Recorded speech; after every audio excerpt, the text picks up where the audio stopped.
नमस्कार मित्रांनो, आज या मालिकेमध्ये आपलं स्वागत आहे. आतापर्यंत आपण बघितलं श्रावणीच्या लग्नाचा चांगलाच धूमधडाका सुरू झालेला असतो. सगळे विधी अगदी व्यवस्थित आणि थाटामाटात पार पडत असतात. आता सुद्धा तसंच काहीच चाललेलं असतं. श्रावणी तयार होऊन आलेली असते. अपर्णा काकूने तिला तयार केलेलं असतं. खूप सुंदर दिसत असते ती हिरव्या कलरच्या साडीमध्ये. श्रावणी आता छान अशी चाललेली असते खाली. तिच्याकडे पृथ्वी काका आणि विश्वंभर असे काय बघत असतात. इतकी सुंदर बाहुलीसारखी दिसत असते. त्यांना फार कौतुक लागतं की माझी श्रावणी इतकी गोड दिसतीये. विश्वंभर आणि पृथ्वी काका फार कौतुकाने बघत असतात. तेवढ्यात आता स्वीटी घेऊन आलेली असते रुद्रला. रुद्र सुद्धा ग्रीन कलरचा ड्रेस घातलेला असतो आणि छान असा तयार होऊन आलेला असतो. मंडोळी वगैरे लावून आता पूजेसाठी ते खाली बसणार असते. तिचा कार्यक्रम असतो त्यासाठी छान असे तयार होऊन आलेले असतात. सगळे सुंदर सुंदर ड्रेस वगैरे साड्या वगैरे घालून छान असे तयार झालेले असतात. सगळ्यांकडे आनंद असतो. इतकं सुंदर वातावरण असतं श्रावणीच्या घरी. स्वीटी आता रुद्रकडे बघून हसत असते आणि त्यांचं काहीतरी वेगळंच चाललेलं असतं. साहेब खूप खुश असतात आणि पृथ्वी काका सुद्धा. अपर्णा काकू तर श्रावणीला सोडायलाच तयार नसते. तिच्या जवळच बसलेली असते. श्रावणी इतकी छान दिसत असते. त्यात महत्वाचं शुभूच्या चेहऱ्यावर आनंदच नसतो. त्याला इतकं त्रास होत असतो, इतकं टेन्शन येतं की माझी श्रावणी, मी जिच्यावर प्रेम केलं ती दुसरी कोणाची तरी होतीये. शुभूला हे अजिबात आवडत नसतं. शुभू फार टेन्शनमध्ये आणि चेहऱ्यावर त्याच्या नाराजी दिसत असते. श्रावणी सगळ्यांकडे बघत असते. बघता बघता आता जो इव्हेंट मॅनेजमेंट जो मॅनेजर असतो त्याच्याकडे बघते, म्हणजे शुभूकडे बघते. तर शुभूच्या चेहरा अगदी नाराज झालेला असतो, पण ती ओळखू शकलेली नसते की हा माझा शुभूच आहे. नंदा आत्या म्हणते, अपर्णा हळद लावायला घे बरं, चल सुरुवात करू, उगाच उशीर व्हायला नको. चल अपर्णा सुरू कर बरं. नंदा अक्काला जे सांगितलं की लगेच अपर्णा काकूने ताट घेतलेलं असतं हातात आणि आता विधींना सुरुवात होतो. हळदी कुंकू लावून औक्षण वगैरे करायचं आणि मग हळद लावायला सुरुवात करायची. दोघांचंही औक्षण झालेलं असतं. रुद्र आता स्वीटीकडे बघतो आणि डोळ्याने काहीतरी खाणाखुणा चाललेले असतात. स्वीटी त्याला म्हणते, थांब थांब थांब जरा थांब रे. आता स्वीटी आधार देत असते रुद्रला, कारण प्लॅनिंग जबरदस्त केलेलं असतो. बिचाऱ्या श्रावणीला त्रास होणार असतो. रुद्रला आणि स्वीटीला फक्त आणि फक्त आनंद मिळणार असतो. रुद्रचं आणि स्वीटीचं जे खानाखुणा चालल्यात ना, त्या शुभूने बघितलेले असतात आणि शुभूच्या लक्षात येतं या दोघांचा काहीतरी काळा बाजार चाललाय, पण एक्झॅक्टली काय चाललंय हे माहित नसतं. रुद्र आता या दोघांच्याकडे बारीक लक्ष ठेवूनच असतो आपला शुभू, रुद्र आणि स्वीटीकडे. रुद्रचं काहीतरी चाललंय किंवा स्वीटी सुद्धा काहीतरी खानाखुणा करते हे शुभूने ओळखलेलं आहे. त्यामुळे शुभू यांच्यापासून नजर काय हटूच देत नसतो. कर्णाने आता ज्या हळदीमध्ये मिरची पावडर टाकलेली असते ना, ती मिरची म्हणजे तीच हळद घेतलेली असते आणि रुद्र लावायला सुरुवात करते. स्वीटीच्या लक्षात येतं. स्वीटी पटकन म्हणते, अरे बापरे मला चक्कर आली, अरे बापरे मला चक्कर आली. आणि सगळ्यांचंच लक्ष अगदी विचलित करून टाकलेलं असतं स्वीटीने. नंदा आत्या म्हणते, आता चांगली उभी होती स्वीटी, हिला काय झालं. तर सगळेच घाबरतात आणि स्वीटीला काय झालं म्हणून बघायला येतात. सगळे आता स्वीटीला काय झालं म्हणून बघायला येतात. तोपर्यंत रुद्रच्या हातामध्ये मिरची अशी बारीक करून आणलेली असते, मिरचीचा ठेचा. बरोबर रुद्र त्या हळदीमध्ये तो मिरचीचा ठेचा टाकून देतो. आता सगळे स्वीटीकडे बघतात, काय झालं काय झालं. तेवढ्या वेळात रुद्रने मिरचीचा ठेचा त्या हळदीमध्ये टाकून दिलेला असतो. शुभू हा सगळा प्रकार बघत असतो, नेमकी काय होतंय. शुभू जेव्हा बघत असतो तेव्हा शुभूचं लक्ष लगेच त्या रुद्रकडे जातं माघारी. रुद्रने स्वतःच्या हाताने मिरची टाकलेली असते आणि ते सगळं मिक्स करण्याचा प्रयत्न करतो. शुभूने जागेवर पकडलेलं असतं याला. ओळखलं स्वीटी आणि रुद्रचं काय प्लॅनिंग आहे आता याच्या लक्षात आलेलं असतं की हे नेमकी करताय काय. रुद्रने मिरची व्यवस्थित त्या हळदीमध्ये मिक्स केलेली असते आणि लगेच व्यवस्थित आहे तसं ते भांड ठेवतो आणि स्वीटीला खुणावतो की ओके झालंय आपलं काम. स्वीटीच्या पण लक्षात येतं की आता ओके, आता मी नाटक बंद करते आणि हळदीला सुरुवात करूया. शुभूने मात्र दोघांनाही हेरलेलं असतं, रुद्र आणि स्वीटीला. बघू आता शुभू काय करतो. याचं नाटक केलेलं असतं. आत्या म्हणते, बरं वाटतं का स्वीटी. होय होय होय बरं वाटतंय बरं वाटतंय. हळदीचा कार्यक्रम सुरू करा, बिनधास्त तुम्ही कार्यक्रम सुरू करा, अजिबात काही टेन्शन घेऊ. आता शुभूच्या लक्षात आले रुद्रने हळदीमध्ये टाकली मिरची. काहीही करून हळदीचं भांड बदलायला लागणार म्हणजे लागणारच, तरच काहीतरी होऊ शकतंय. शुभूला आता बिचारायला फार घालमेल होत असते, कारण तिखट लागणार आहे ते श्रावणीला. रुद्रला काहीच असर होणार नाहीये आणि श्रावणीलाच ती हळद झोमणार आहे. म्हणून शुभू म्हणतो की काही करून मला हे भांड बदलायला लागणार. काकू आलेली असते. श्रावणीला म्हणते, बस खाली. ती ओके आता स्वीटी बरी आहे म्हणून श्रावणी सुद्धा रिलॅक्स होते आणि हळद लावण्यासाठी खाली बसते. अपर्णा काकू आता हळद लावणारच असते, पण शुभूला काय करू आणि काही नाही ऐन वेळेला सुचत नसतं. शुभूला त्या हळदीमध्ये पाणी टाकायचं असतं किंवा ते भांड तिथून पळवायचं असतं, पण आता करायचं काय, ऐन वेळेला करायचं काय. अपर्णाने आता हळद लावायला सुरुवातही केलेली असते. अपर्णा हळद लावणार श्रावणीला, तेवढ्यात काय शेजारी सुरी पडलेली असते, कात्री पडलेली असते. कात्री घेतो शुभू आणि डायरेक्ट स्वतःचा हातच कापून टाकतो. मागचा पुढचा विचार करत नाही, स्वतःचा हात कापलेला असतो. इतका हात कापतो हा शुभू की इतकं रक्त यायला लागतो. अरे बापरे करत करत तो बरोबर जिथे हळदीचं भांड ठेवलंय तिथे जातो आणि याचं रक्त सगळं त्या हळदीत पडलेलं असतं. श्रावणी म्हणते, अरे बापरे किती लागलंय यांना, किती लागलंय यांना. आता सगळे जमा झालेले असतात शुभूच्या अवतीभोवती की खूप लागलं या माणसाला. हळदीमध्ये रक्त पडलं म्हटल्यावर ती हळद खराब झाली. आता परत दुसरी हळद तयार करून आणायची आणि मग ती यांना लावायची. थोडक्यात काय, शुभूने हात कापलेला असतो पण श्रावणी वाचलेली असते. ती जर हळद तिला लागली असती तर खूप झोंबली असती, खूप तिची आग झाली असती. आणि मिरची म्हटल्यावर तिच्या चेहऱ्याची आग झाली असती, हातापायांची आग झाली असती. सगळ्या याच्यातून आपल्या शुभूने श्रावणीला सही सलामत वाचवलेलं असतं. आणि त्यात रक्त पडले म्हटल्यावर ती हळद काय कोणी ठेवत नसतं. अरे हळदीत रक्त पडते काही कळतंय का तुला? स्वीटी चिडलेली असते पण शुभू मुद्दामून त्यामध्ये रक्त टाकतो. सुकी हळद आण बरं, याला आधी हळद भरू आपण म्हणजे रक्त थांबेल, पटकन आण. अपर्णा म्हणते हो हो. रुद्रला इतका राग आलेला असतो की हिने कोणाचा तरी हात पकडलाय. रुद्र तर कसा इन्सिक्युअर असतो. आता श्रावणीने या शुभूचा हात पकडला. शुभू म्हणून नाही पण एक कोणाला तरी जखम झाली म्हणून तिने हात पकडला. हे रुद्राला अजिबात आवडलेलं नसतं.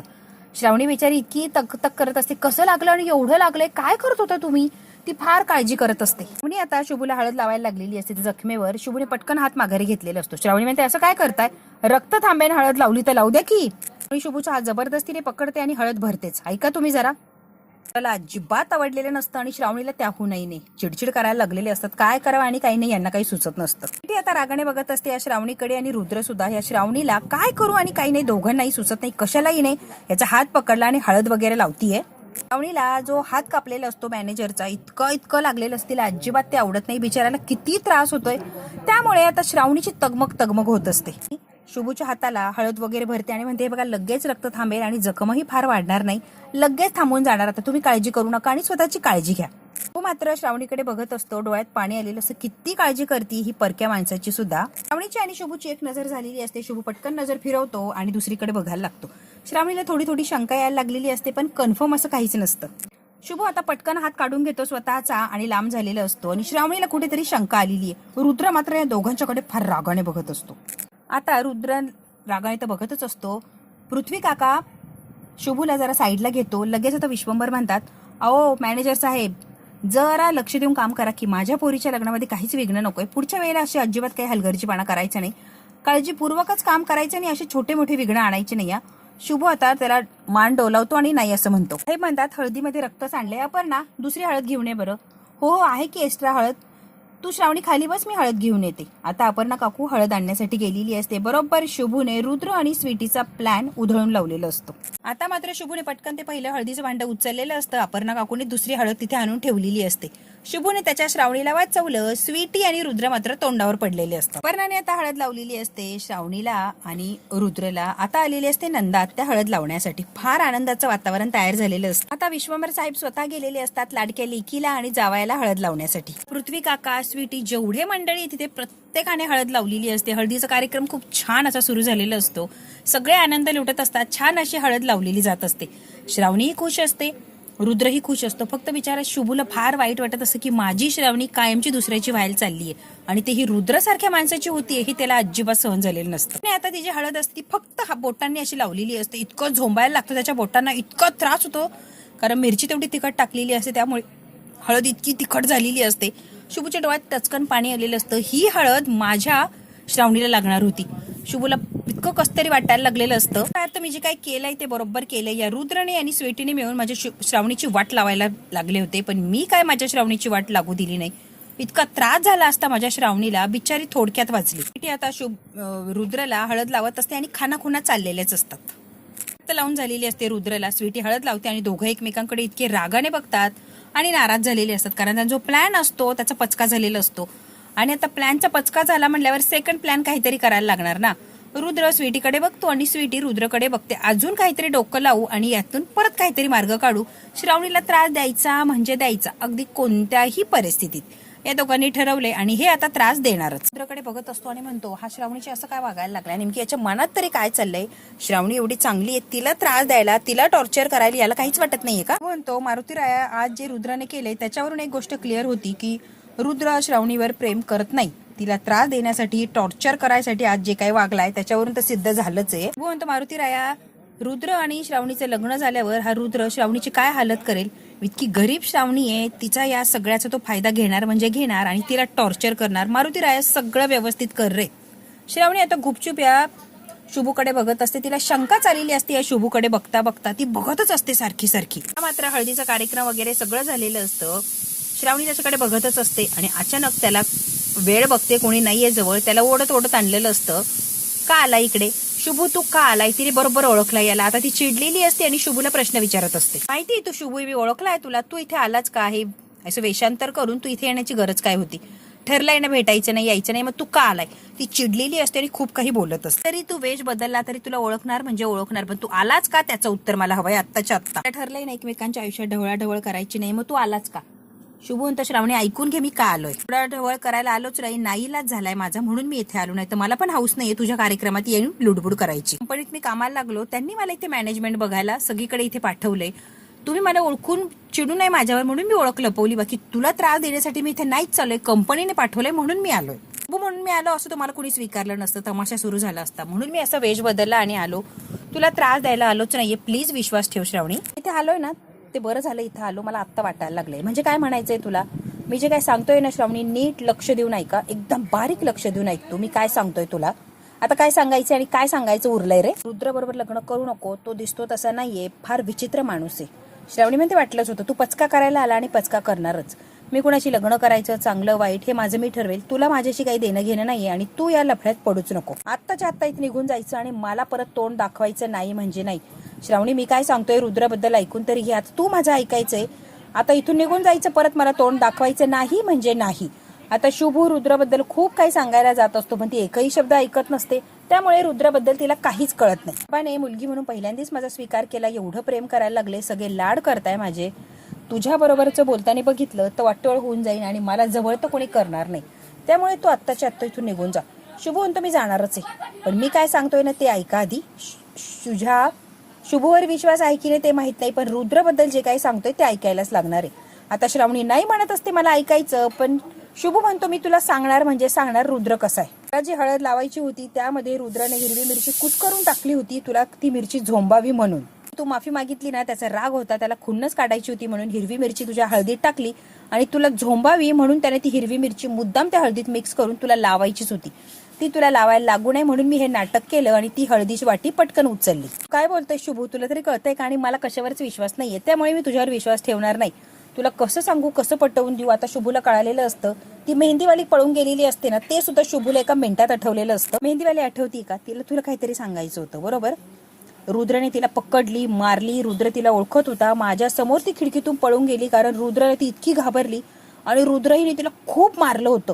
स्वतःचा जीव वाचवत ती पळाली. हे काही सांगू नको मला, आणि रुद्रविषयी तर अजिबात काही सांगायला जाऊ नको. त्याच्याबद्दल एकही शब्द ऐकून घेणार नाहीये श्रावणी. तो वाईट माणूस आहे, तो कसाही जरी असला तरी माझा होणारा नवरा आहे. मी एकही शब्द ऐकून घेत नसते आणि तू आमच्या फंद्यात पडू नको, इथून लगेच चालायला लागायचं. आता मात्र शुभू एवढा पोट तिडकीने सांगत होता तेव्हा श्रावणीने ऐकलं नाही. आता प्लॅनचा पचका झालेला असतो. रुद्र, स्वीटी, नंदा अक्का आलेले असतात, तिघेही यांच्या मागे उभे असतात. त्यांच्या लक्षातच येत नाही की तिघांनी आपल्यावर जाळं टाकलंय आणि आपण यांच्या जाळ्यात अडकलो. बरोबर तिघांनी रंगे हात पकडलेले असतं, श्रावणीला आणि शुभूला. नंदा आत्या तर टाळ्या वाजवायला लागलेली असते, जोर जोरात टाळ्या वाजवते. तेव्हा हे दोघेही मागे बघतात, इतके घाबरलेले असतात की आता काय करावं आणि काय करू नये हे सुचतच नाही. आता मात्र रुद्र, नंदा आत्या, स्वीटी रागाने बघत असतात शुभू आणि श्रावणीकडे. सरदारजी उर्फ शुभू, मला वाटलंच होतं तो शुभू आहे म्हणून. माझ्या अंगाला जेव्हा धडकला ना तेव्हा संशय आला होता का हा शुभ्या आहे, शुभ्या, पण खात्री नव्हती. आता कळलं की तू शुभ्याचे. त्याला तर चान्सेस मिळालेला असतो, तसाही शुभूवर रागच असतो. आता काय चान्स मिळाला तो काही सोडत नसतो. इतका रागारागाने रुद्र समोर येतो आणि सटकन कानाखाली ठेवून देतो आपल्या शुभूच्या कानाखाली ठेवलेली असते. श्रावणी पटकन शुभूचा हात पकडते आणि त्याला सावरण्याचा प्रयत्न करते. स्वीटी मात्र मोठ्या रुबाबात बघत असते शुभूकडे. आता रागाने धावून चाललेलं असतो तेव्हा तो तुला तर मी सोडत नसतो, आता मी काय तुला सोडत नसतो. रुद्राने आता तमाशा मांडलेला असतो शुभूचा. बिचाराला खेचत त्या हळदीच्या कार्यक्रमाच्या तिथे घेऊन चाललेलं असतो आणि साहेबांच्या समोर त्याला एक्सपोज करायचं असतं, जेणेकरून तुमच्या पोरीच्या साखरपुड्यामध्ये विघ्न आणायला आलाय हा शुभू. आता नंदा, त्या स्वीटी, रुद्र रंगावून सांगणार आणि शुभूवर सगळं काही आळ टाकणार आणि शुभू कसा करतोय ते बघा साहेब. मुद्दाम आता शुभूचं ते भांडवल करणार आणि सगळ्याचा पचका करणार. रुद्र लांबूनच ओरडत आलेला असतो, विश्वंभर सर लवकर या, विश्वंभर सर लवकर या. सगळ्या घरातली मंडळी आता येऊन उभी राहिलेली असते तिथे. आता काही शुभू घाबरलेला असतो. रुद्राने याला पकडून आणलेलं असतो. अपर्णा काकू, पृथ्वी, विश्वंभर सगळेच आलेले असतात आणि आता शुभूचा तमाशा होणार असतो. काय झालंय, कसला एवढा आरडाओरडा चालला? रुद्राने आता शुभूची दाढी मिशा काढून टाकलेले असतात आणि सगळ्यांच्या समोर त्याला एक्सपोज केलेलं असतो. श्रावणी ते डोळे मिटलेले असतात, कारण आता जो तमाशा होणार तो भयानक असा तमाशा होणार ज्याची आपण कल्पना पण केलेली नाहीये. विश्वंभर आता शुभूकडे रागाने बघत असतात आणि शुभूने खाली मान घातलेली असते. आता विशाल सुद्धा येऊन उभा राहिलेला असतो. खरं तर रुद्राची ही अवस्था व्हायला पाहिजे तर बिचारा शुभू अडकलेला असतो. शुभूचं परत त्याने गचंड पकडलेलं असतो. बघा हा शुभू वेश बदलून आलाय श्रावणीला त्रास देण्यासाठी, तिची हळद बिघडवण्यासाठी, लग्न मोडण्यासाठी आलाय हा शुभू. श्रावणींना फूस लावून पळून नेण्यासाठी आलाय हा शुभंकर. शुभू म्हणतोय हा काही बी बोलायला लागलाय. साहेब माझ्यावर विश्वास ठेवा. ज्या इव्हेंट मॅनेजमेंटमध्ये काम करतोय तिथे मी कामाला नाही यायचं म्हटलं तर त्यांनी मला पैसे माघारी मागितले आणि माझ्याकडे काम सोडणं हा ऑप्शन नव्हता. म्हणजे नव्हता, नोकरी करणं हाच माझ्याकडे ऑप्शन होता. माझी परिस्थिती नाहीच आहे आणि इथे डायरेक्ट आलं असतं तर मला कोणी स्वीकारलं नसतं, म्हणून मी वेश बदलून आलोय. रुद्र म्हणतोय नाटकं करायची नाही आणि माझ्यासमोर हे खोटं नाटक काही सांगायचं नाही. तू श्रावणीला पळून नेण्यासाठीच इथे आला होता. रुद्र म्हणतो चांगलंच माहितीये श्रावणीला तू फूस लावण्यासाठी आला. तुझी ही हिंमत आणि सटकन अशी कानामागे द्यायला. साहेब हात उचलतात आणि शुभराग इतका घाबरलेला असतो, पण साहेब काय हात माघारी घेत नाही. साहेबांनी कानाखाली दिलेलीच असते. बरोबर रुद्रला आनंद झालेला असतो, यासाठीच त्याने तमाशा मांडलेला असतो. साहेबांनी शुभूच्या कानाखाली दिलेली असते. एकदा नाही 2-3 वेळ कानाखाली साहेबांनी खूप मारलेलं असतं शुभूला. श्रावणीला इतकं वाईट वाटतं, काय अवस्था केली आहे शुभूची, काहीही कारण नसताना, त्याचा दोष नसताना. साहेबांशी काहीतरी बोलणार, साहेबांना काहीतरी सांगणार. तेच रुद्र म्हणतो की याला मी बघतो माझ्याकडे सोडवायला ना, कारण रुद्र या शुभूला मारत असतो. कुठेची तरी खुन्नस कुठेतरी काढायची असते. श्रावणी आता मध्ये पडलेली असते. रुद्र सर थांबा, 2 मिनिटं थांबा, मी काय म्हणते तेवढं तर ऐकून घ्या. तो माझा लग्न मोडायला इथे आलेलाच नाहीये, तो तुम्हाला एक्सपोज करायला आलाय. शुभू म्हणतो आता झालं का, तू माझ्यावर खोटे आरोप करूच नको. रुद्र तू श्रावणी आणि साहेबांचा फायदा घ्यायला इथे आलाय. तू खोटेपणा करायलाच इथे आला, श्रावणीला आणि साहेबांना त्रास द्यायला. रुद्र आता शुभूवर आरोप लावत असतो आणि शुभू रुद्रवर आरोप लावत असतो. रुद्र आता स्वतःची चोरी पकडली जाईल म्हणून शुभूला नुसतं मारत असतो.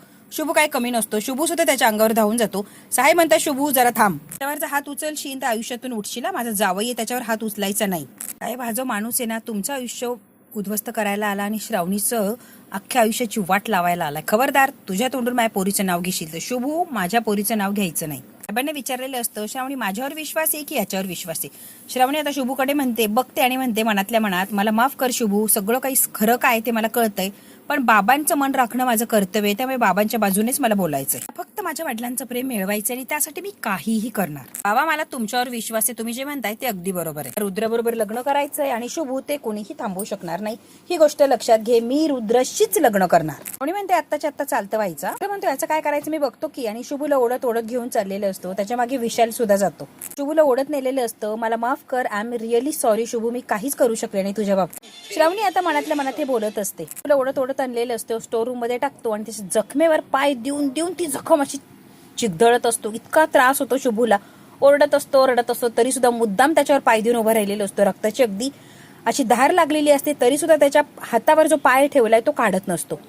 त्याला उभं केलेलं असतं, आता गचंडी पकडलेली असते. एवढी हिंमत श्रावणीला फूस लावायला इथं आला आणि काय तर मी नीच माणूस आहे, तुला काय माहिती रे मी नीच माणूस. इतकं मारलेलं असतं या शुभूला, त्याचं काही ऐकूनही घेत नाही आणि प्रतिकारही करून देत नाही. रुद्र फक्त आणि फक्त त्याच चालवत असतो. विशालला बघवलेलंच नसतं. विशाल म्हणतो सर रुक जाओ प्लीज, उसे छोड़ दो, आपका अतीत आपका वर्तमान बन रहा है. पल्लवी मैम के साथ आपने जो किया था ना, ये आप दोबारा कर रहे, प्लीज सर रुक जाओ, यार आपके हाथ कुछ नहीं लगेगा. तर विशालच्या सटकन अशी कानाखाली ठेवून दिलेली असते. उद्या माझं लग्न आहे विशाल, लक्षात ठेवायचं. शंकरवर इथेच थांबायचं आणि लक्ष ठेवायचं. एकदा माझं लग्न झालं की मग याचं काय करायचं मी बघतोच, कळलं का विशाल. तू स्वतःचा जीव मुद्दाम या रुद्राच्या ताब्यात देतीये फक्त साहेबांवर प्रेम करतीये म्हणून. काही झालं तरी मी खरं काय ते श्रावणीला सांगणार आणि रुद्रपासून श्रावणीला वाचवणार. शुभूने आता शपथ घेतलेली असते. बघू आता शुभू श्रावणीचं आणि रुद्राचं लग्न होऊ देणार की मध्येच विघ्न आणणार. हे जर बघायचं असेल तर बघायला लागणार पुढचा भाग. हा भाग इथे संपतो. व्हिडिओ आवडल्यास लाईक शेअर सबस्क्राईब नक्की करा. धन्यवाद मित्रांनो.